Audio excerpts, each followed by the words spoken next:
معاشره کې دا کرکټ ډیر عام دی.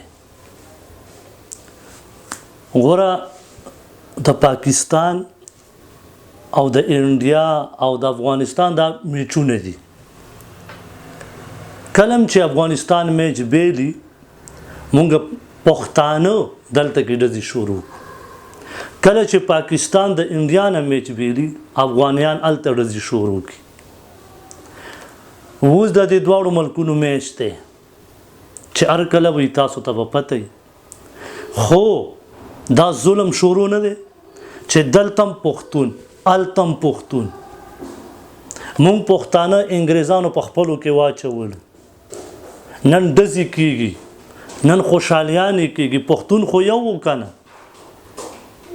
نن چې دغه باډرې بندې دي دا وجه دا ده چې مونږ نن مسلمان خپل دین پرېښی دی.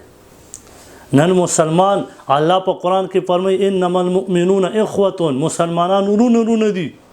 مونږ وایو نه دا افغانی دی دا پاکستانی دی، حالانکه پښتون خو یو دی که نه.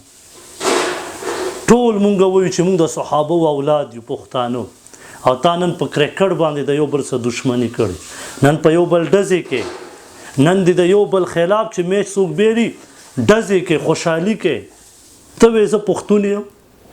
دا خو مسلمانان دا دواړه ورونه دي، دا دواړه کپتانان مسلمانان دي، او مونږ دومره بغض او کینه اچولې ده نن چې بله ورځ افغانستان وی میچ بیلو ده نو کافر ملک ته وګټه، دلته مسلمان ډزې کولې دي پښتون کولې، او بیا وایي زما د پښتنو سره مینه ده. الله مونږ دې معاف کړي. ګوره یاد ساتئ دا مقابلې دي، دا به کېږي او تېرېږي به، خو بغض او کینه به نه ساتو. الله پاک دې مونږ او تاسو ته بچ کړي.